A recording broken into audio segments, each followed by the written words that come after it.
Hi, Don. Did you get the copy of the article on recycling footwear that I emailed you? Yeah, it's here. I've had a look at it. So, do you think it's a good topic for our presentation? Well, before I started reading it, I thought recycling footwear. Well, although it's quite interesting, perhaps there isn't enough to say about it, because we put shoes in recycling bins. They go to charity shops, and that's about it. But there's much more to it than that. I realise that now, and I'm keen to research the topic more. That's great. One of the things I didn't realise until I read the article was just how many pairs of trainers get recycled. Well, a lot of young people wear them all the time now. They've become more popular than ordinary shoes. I know. I guess they are very hard-wearing. But don't they look a bit casual for school uniform? I don't think they're right for that. Actually, I think some of them look quite smart on pupils. Better than a scruffy old pair of shoes. So, do you keep shoes a long time? Yes, though I do tend to wear my old pairs for doing dirty jobs like cleaning my bike. I must admit, I've recycled some perfectly good shoes that haven't gone out of fashion and still fit, just because they don't look great on me anymore. That's awful, isn't it? I think it's common because there's so much choice. The article did say that recent sales of footwear have increased enormously. That didn't surprise me. No, but then it said that the amount of recycled footwear has fallen. It's 6% now, compared to a previous level of 11%. That doesn't seem to make sense. That's because not everything goes through the recycling process. Some footwear just isn't good enough to resell for one reason or another and gets rejected. So, let's find some examples in the article of footwear that was rejected for recycling. Okay.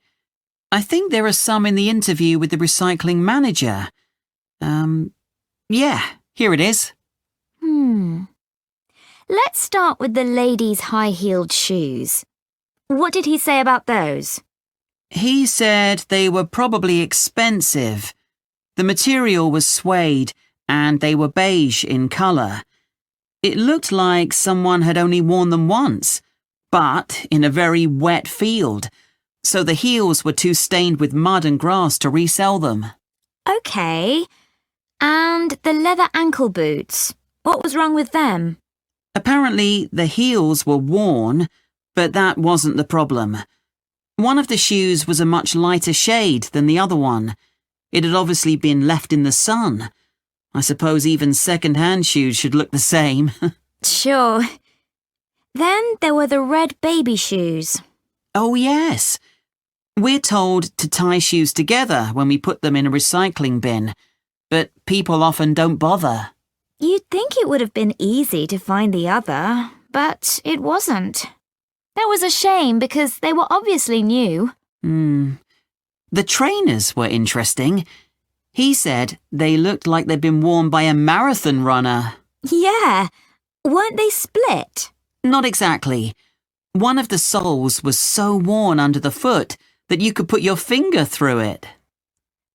Well, we could certainly use some of those examples in our presentation to explain why 90% of shoes that people take to recycling centres or bins get thrown into landfill. What did you think about the project his team set up to avoid this by making new shoes out of the good parts of old shoes? It sounded like a good idea. They get so many shoes, they should be able to match parts. I wasn't surprised that it failed, though. I mean, who wants to buy second-hand shoes, really? Think of all the germs you could catch. Well, people didn't refuse them for that reason, did they? It was because the pairs of shoes weren't identical.